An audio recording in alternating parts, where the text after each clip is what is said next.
The JCT9 2025 blends rugged capability with everyday versatility. Its muscular design and powerful engine make it perfect for off-road adventures, while its spacious, comfortable cabin is ideal for daily commutes. Equipped with advanced technology and safety, the T9 is a well-rounded pickup for work or leisure. Let's explore its features and see why it stands out. अस्सलामुअलैकुम, मेरा नाम है जहाज़ेब हाशमी और ये है JAC T9 Hunter 4 wheel drive 2025 model. JAC ने recently ये गाड़ी पाकिस्तान में लॉन्च की है और इसका डायरेक्ट कंपटीशन रॉको बनता है साइज के लिहाज से और कैटेगरी के लिहाज से, लेकिन प्राइस के लिहाज से ये गाड़ी उससे तकरीबन 70-72 लाख रुपए सस्ती है। तो मेरे ख्याल से ये गाड़ी हर लिहाज से वर्थ इट है। और ये गाड़ी लॉन्च होते सारी पाकिस्तान में लोग ये कह रहे हैं कि ये गाड़ी रिवो का कंपटीशन है, लेकिन रिवो वाली पावर नहीं है। जिस बंदे ने भी चला के देखी है तो वो ये कह रहा है कि इसकी क्वालिटी वैसी नहीं है या पावर उतनी नहीं है, बट कम ऑन, ये गाड़ी 70 लाख रुपए सस्ती है। कंपनी भी नहीं कह रही कि ये गाड़ी रिवो का ट्रैक कंपटीशन है। पावर के लिहाज से ये गाड़ी उससे कम है ऑब्वियसली, क्योंकि इसमें इंजन छोटा आता है, but still features, look, size, तो जितने पैसे में ये गाड़ी है ये टोटली वर्थ इट है। रिम्स भी इसकी काफी खूबसूरत हैं, फ्रंट पे इसमें DRL वगैरह दी गई हैं जो कि इसकी लुक्स को बेहतर बना रही हैं, और इसमें कुछ ऐसी चीजें भी हैं जो कि इवन रिवो GR स्पोर्ट भी ऑफर नहीं करता।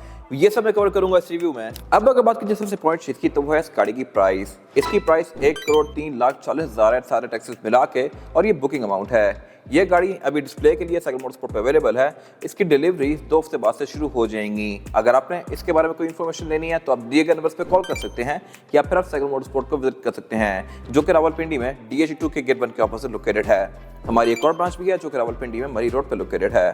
खैर, overall it's a great pickup truck and today I am going to review it.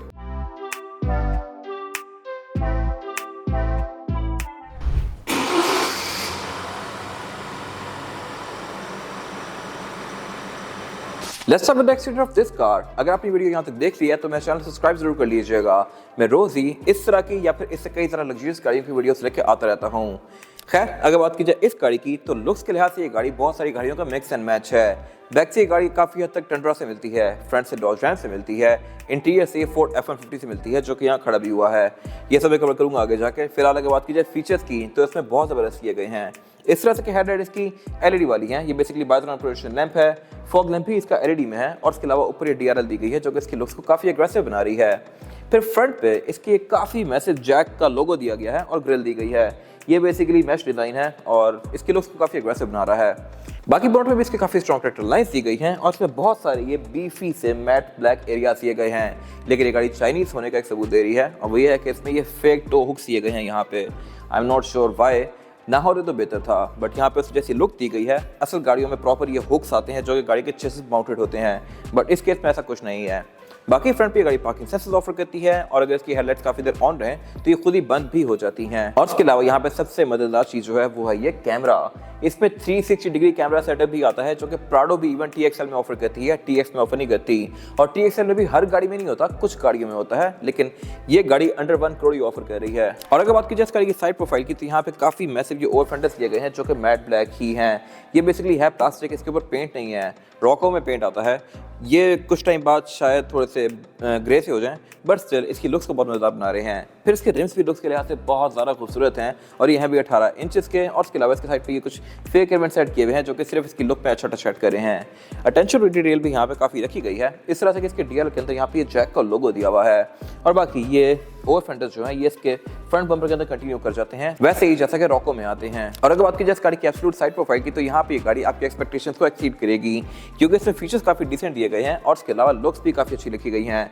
कुछ चीज़ों पे थोड़ा सा रीवॉर्क किया गया है, जैसा कि इस पे ये जो सुपर लक्स का स्टिकर है, ये स्टिकर है। यहाँ पे अगर प्रॉपर डिजिट्स आते तो बेहतर था, बट स्टिल सिर्फ ये यहाँ पे चीप चीज़ है, बाकी हर चीज़ बेस्ट है। इस तरह से कि इसके साइड मिरर जो हैं ये रिट्रैक्टेबल हैं, एडजस्टेबल हैं। इनमें नीचे कैमरास भी दिए गए हैं, ये 360 डिग्री कैमरा सेटअप ऑफर करती है। फिर इसमें इंडिकेटर्स भी साइड मिरर के अंदर ही माउंटेड हैं, लेकिन यहाँ पे क्रोम काफ़ी सारा दिया गया है। क्रोम रिवो की छोटी ट्रेंड्स में आता है और अब थोड़ा सा ऑब्सोलीट होता जा रहा है, बट इसमें यूज़ किया गया है, नॉनदलेस इसकी लुक्स को बेहतरी बना रहा है। इसमें स्मार्ट एंट्री भी आती है, मैं दोनों तरफ से इस गाड़ी को लॉक अनलॉक कर सकता हूँ।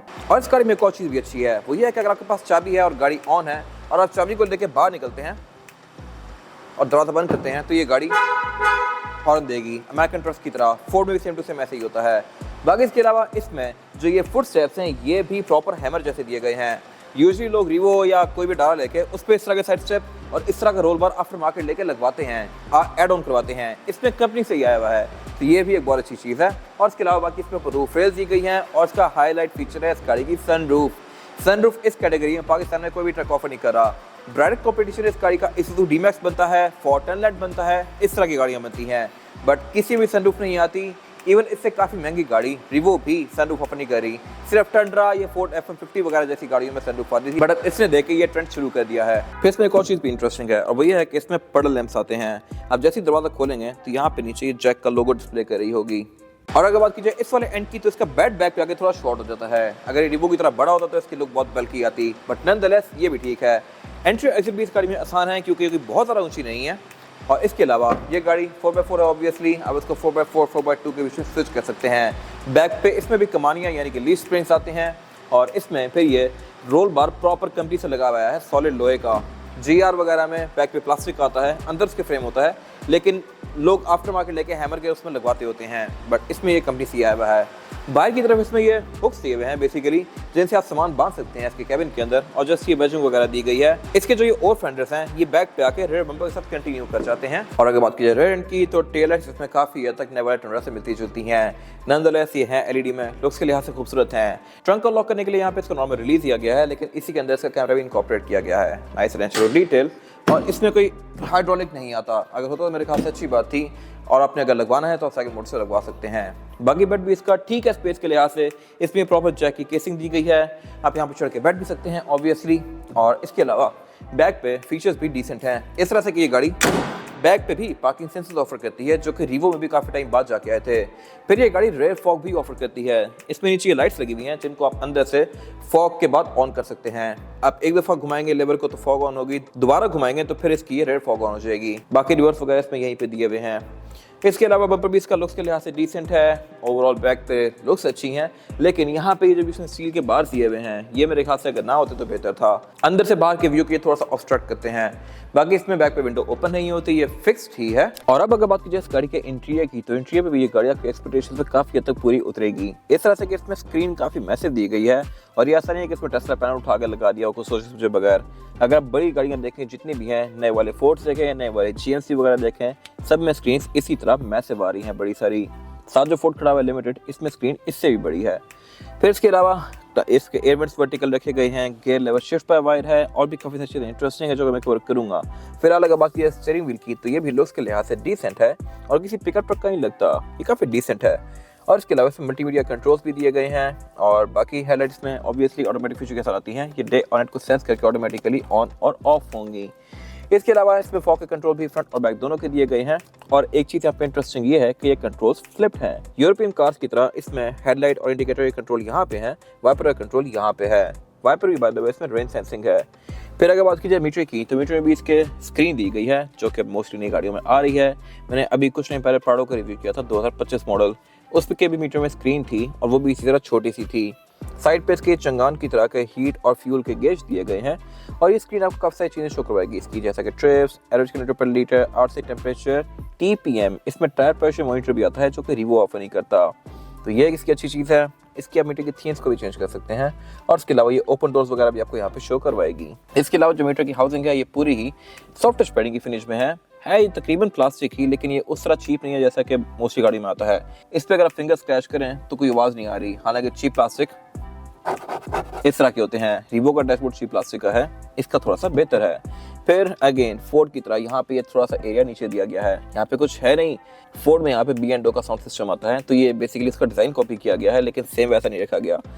खैर बाकी इसके अलावा डैशबोर्ड पे यहाँ पे जो एयर वेंट है ये फोर्ड से कॉपी किया गया है।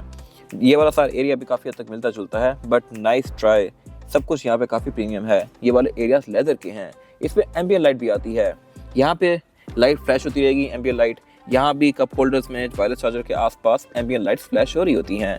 सेम गोज फॉर बैक पे भी एक एम्बियंट लाइट दी हुई है वो छोटा सा एक बल्ब भी, लेकिन है। तो ये मेरे ख्याल से एक अच्छी चीज़ है और रिवो के प्रेस की अपग्रेड है। फिर इसकी जो ये स्क्रीन है इतनी बड़ी सारी वर्टिकल, ये 10.4 इंचेस की है और फीचर्स के लिहाज से भी इक्विप्ड है। इसमें Bluetooth, aux, navigation, USB, Android Auto, Apple CarPlay, ये सब है। और डिस्प्ले भी इसका अच्छा है, इंटरेक्टिव है, ये कहीं भी लैग नहीं कर रही। और इसके अलावा इसमें क्लाइमेट कंट्रोल भी इसी स्क्रीन के अंदर दिया गया है। ये सिंगल जोन, लेकिन है डिजिटल। इस गाड़ी के बारे में बेस्ट चीज़ ये है कि इसमें एम्बिएंट लाइटिंग आती है। आप इसके कलर्स को भी चेंज कर सकते हैं RGB कलर्स में, और ये चीज़ ना फॉर्च्यूनर ऑफर करती है ना ही रीवो। फॉर्च्यूनर में, लेजेंडर में एम्बिएंट लाइट आती है, लेकिन आप उसके कलर्स को चेंज नहीं कर सकते। इसमें आप RGB कलर्स के बीच में इसको स्विच कर सकते हैं, और इसके अलावा आप इसके इफेक्ट को भी चेंज कर सकते हैं। अगर आप इसको स्टैटिक रखेंगे तो फिर ये ऑन रहेंगी, और ब्रीदिंग पे फिर ये ब्रीदिंग इफेक्ट देती रहती हैं। इसके अलावा इसकी फ्रंट दोनों सीट्स हीटेड भी हैं, ये चीज़ भी रीवो में नहीं आती, हालांकि वो गाड़ी इससे बहुत महंगी है, तो ये हर जगह नंबर लेके जा रही है। नीचे पे इसका वायरलेस चार्जर दिया गया है, ऑफ कोर्स फॉर्च्यूनर में भी नहीं आता ये। नीचे पे इसके पावर आउटलेट वगैरह दिए गए हैं, और उससे पीछे पर गेयर सेलेक्टर दिया गया है। ये शिफ्ट बाय वायर है। इसके बारे में भी एक चीज़ इंटरेस्टिंग है, और वो ये है, इस गाड़ी में सेफ्टी मेजर को भी काफ़ी इंपॉर्टेंस दी गई है। इस तरह से कि अगर इसका दरवाज़ा खुला हुआ है और मैं इस गाड़ी को डी में डाल के चलाने की कोशिश करता हूँ तो ये नीचे लेगी। अगर मैं पार्किंग ब्रेक रिलीज करता हूँ और जैसे ही मैं इसको चलाऊँगा तो ये दोबारा न्यूट्रल हो जाता है। अब मैं इसको दोबारा डी में डालता हूँ like this, parking brake release की, लेकिन ये नहीं चलेगा अनलेस मैं दरवाज़ा बंद करूँ। अभी मैंने बंद कर दिया, इसको मैं डी में डालूँगा, ब्रेक रिलीज, और अब ये चल पड़ेगा, ठीक हो गया। लेकिन जैसे ही इसको मैं चलाते हुए दरवाज़ा ओपन करूँगा तो ये खुद ही ब्रेक इंगेज कर देता है। Nice retro detail. फिर इसके अलावा आप इस गाड़ी को मैनुअली भी चला सकते हैं। इसको पीछे करके अगर मैं लेफ्ट कर दूंगा तो फिर ये मैनुअल पे हो जाएगी। फिर इसके अलावा लेफ्ट पे ड्राइव मोड सेलेक्ट दिया गया है। ड्राइव मोड इसमें टोटल 4 हैं, नॉर्मल, इको, स्पोर्ट और स्नो। साइड पे फिर ये पार्किंग ब्रेक दी गई है जो कि इलेक्ट्रॉनिक है। अगेन ये भी एक बहुत ज़बरदस्त चीज़ है। LC300 में अब जाकर आना शुरू हुई है, 200 सीरीज में भी हाथ से आप ब्रेक खींचते थे, बट इसमें इलेक्ट्रॉनिक है अंडर 1 करोड़। इसके अलावा बाकी यहाँ पे फिर ये इसका 4x4 का सिलेक्टर दिया गया है। इसकी जो सिलेक्शन है वो है 2H4H4L, और इसमें ऑटो होल्ड भी आता है ब्रेक के साथ। कप होल्डर इसमें 2 दिए गए हैं, एक डीप है, एक कम डीप है। फिर सेंटर कंसोल भी इसमें दिया गया है जो कि स्पेस के लिहाज से ठीक है, और इसमें भी एक वेंट दिया हुआ है जो कि AC के हवाले के यहाँ पे थ्रो करेगा, तो आप कह सकते हैं कि ये कूल बॉक्स है। इसके अलावा बाकी ये सारा एरिया लेदर की फिनिश में है। इंटीरियर की कलर टोन इसकी काफ़ी हद तक ग्लोरी 580 प्रो से मिलती जुलती है। ब्राउन और ब्लैक का कॉम्बिनेशन है सारा यहाँ पे। सीट्स इसकी क्रॉस स्टिच पैटर्न में है, ये है भी परफोरेटेड, और इसके अलावा दोनों सीट्स फ्रंट पे इलेक्ट्रॉनिकली एडजस्टेबल हैं। डोर्स भी इसके लुक्स के लिहाज से खूबसूरत हैं। इनमें भी आर्मरेस्ट के ऊपर लेदर दिया गया है। विंडोज़ की चारों ही सिंगल टैप वाली हैं, ये भी एक बहुत ज़बरदस्त चीज़ है और बहुत कम गाड़ियों में आती है। और बाय द वे इसकी रेयर विंडोज़ हैं भी प्राइवेसी वाली, वो क्या है एक्जैक्टली मैं कवर करूंगा पीछे जाके।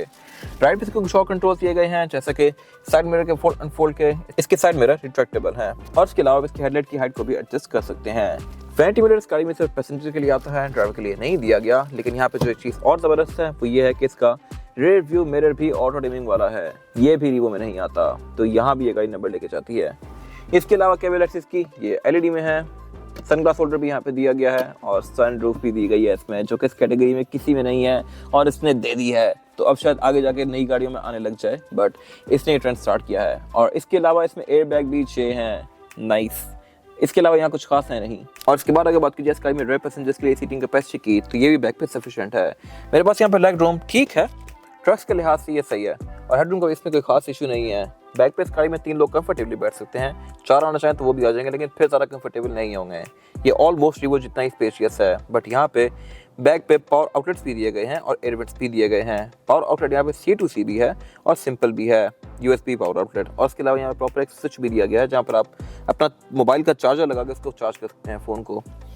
बैक पे विंडोज़ ऑब्वियसली सिंगल टैप वाली हैं, ये है भी प्राइवेसी वाली, यानी कि ये कंपनी से ही टिंटेड आई हुई हैं। और इसके अलावा कैबिन लाइट्स इसकी यहाँ पे दी गई हैं। रूफ लाइनर इसका ब्लैक है, हेडरेस्ट में प्रॉपर दिए गए हैं, लेकिन जैसे इसकी जो ये पिछली विंडशील्ड है ये फिक्स्ड है, ये ओपन नहीं होती। रीवो सिर्फ यहाँ पर नंबर लेके जाता है, बाकी इस गाड़ी में वो सब है जो कि रीवो ऑफर करता है, लेकिन कुछ चीज़ें एक्स्ट्रा हैं जो कि रीवो में भी नहीं आती। फिर इसके सेंटर में यहाँ पे ये सेंटर कंसोल भी दिया गया है, जिसको निकाल के आप एज एन आर्मरेस्ट यूज कर सकते हैं, और उसमें कप होल्डर भी हैं। और अब अगर बात की जाए इसकी सबसे इंपॉर्टेंट चीज़ की, तो वो है इस गाड़ी का under the hood situation. Engine इसमें 2000 सीसी टर्बोचार्ज डीजल आता है, लेकिन 2000 के लिहाज से भी इसका परफॉर्मेंस फिगर इंप्रेसिव है। ये गाड़ी 167 हॉर्स पावर प्रोड्यूस करती है, और रीवो से ऑब्वियसली कम है। लोग इसको डायरेक्ट रीवो से कंपेयर कर रहे होते हैं, बट रीवो इससे अच्छा खासा महंगा भी है। उसका इंजन भी 2800 टर्बो डीजल होता है, और ऑब्वियसली इससे छोटा है। रीवो के बारे में भी एक इंटरेस्टिंग फैक्ट ये है कि वो गाड़ी जब तक उसमें 1 kg इंजन आ रहा था, 3000 सीसी टर्बोचार्ज डीजल, तब तक वो गाड़ी 168 हॉर्स पावर ही प्रोड्यूस कर रही थी, 3000 सीसी होते हुए भी, जबकि ये 2000 सीसी होते हुए उसके बराबर हॉर्स पावर प्रोड्यूस कर रहा है। 1 GD में कुछ रिफाइनमेंट्स के बाद उसकी हॉर्स पावर 201 हो गई वर्सेस 167, तो ऑब्वियसली डिफरेंस है, लेकिन वो गाड़ी 2800 सीसी भी है, तो इससे आप एक्सपेक्ट ही इतना कर सकते हैं। और ये गाड़ी एक्सपेक्टेशन को मीट कर रही है। टू माई सरप्राइज इसका इंजन में काफ़ी वेल इंसुलेटेड है, सब कुछ यहाँ पे प्रॉपर कवर किया गया है और इसका बोनट हाइड्रोलिक से ओपन होता है। मैंने अपने हर रिव्यू में मेंशन किया है, फॉर्च्यूनर में भी और रिवो में भी, कि अगर उनके बोनट में हाइड्रोलिक होता तो बहुत बेहतर था। प्राडो में आते हैं, एमजी तक वगैरह में आते हैं, बट रिवो या फॉर्च्यूनर ऑफर नहीं करती है और उनके बोनट अच्छे खासे ऊपर जाते हैं तो उनको खोलना मुश्किल है। इसमें दिया गया है, बट इसके बारे में एक अजीब सी चीज़ है कि ये ज़्यादा ओपन नहीं जाता, ये मैक्सिमम ओपन हुआ है। तो अगर आपने इस पर कोई काम वगैरह करना है तो मेरे ख्याल से थोड़ा सा आपको तंग करेगा। बाकी इंजन इनलाइन 4 सिलेंडर है और ट्रांसमिशन इसमें 8 स्पीड ऑटोमेटिक आती है। बाकी इसमें ABS, traction control, drive modes, ये सारी चीज़ें हैं। और इसके अलावा अगर बात की जाए एवरेज की तो ये आपको तकरीबन 12-13 की दे सकता है आराम से। लॉन्ग पे ये गाड़ी 14-15 भी जा सकती है डिपेंडिंग अपॉन ड्राइविंग पैटर्न। और अगर बात की जाए इस गाड़ी के टायर साइज की, और टायर साइज जो ऑफर करती है T9, ये है 265, 60 और 18 इंच का रैम इसमें भी है और रेवो में भी आता है। लेकिन एक चीज़ पे ये गाड़ी आपको सही शॉक करेगी और वो ये है कि इसमें ऑल व्हील डिस्क ब्रेक दी गई है। आगे भी डिस्क हैं, पीछे भी डिस्क हैं।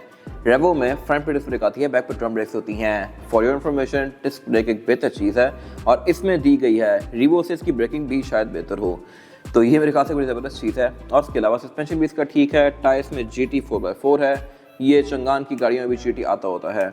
बाकी इस गाड़ी की सक्सेस पाकिस्तान में 3 चीज़ों पर डिपेंड करती है कि ये गाड़ी एवरेज अच्छी देती है या नहीं, इसका इंजन पाकिस्तान की यूज़ को सर्वाइव कर पाता है या नहीं, और इसका सस्पेंशन पाकिस्तान की रोड्स के हिसाब से है या नहीं।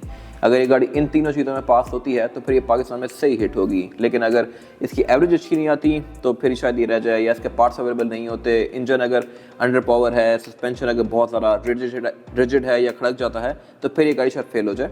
लेकिन अगर इन 3 चीज़ों में ये गाड़ी फिट रह जाए तो फिर ये बेस्ट रहेगी। पाकिस्तान में रिवो भी इन 3 चीज़ों के ऊपर बिक रहा है। एक तो उसकी लुक्स खूबसूरत हैं, इंजन पावरफुल है और एवरेज भी डिसेंट है। सस्पेंशन उसका बुरा है बट स्टिल वो इसे डबल होने के बावजूद भी प्राइस में काफ़ी बिक रहा है। ये था आज का रिव्यू। अगर आपको ये रिव्यू पसंद आया है तो इस रिव्यू को लाइक कीजिए, मेरे चैनल को सब्सक्राइब कीजिए, और अगर आपके पास इस कार से रिलेटेड कोई भी राय है तो उसको कमेंट सेक्शन में शेयर जरूर कीजिएगा, ताकि वो लोग जो ये गाड़ी लेने वाले हैं वो आपकी राय से फ़ायदा उठा सकें।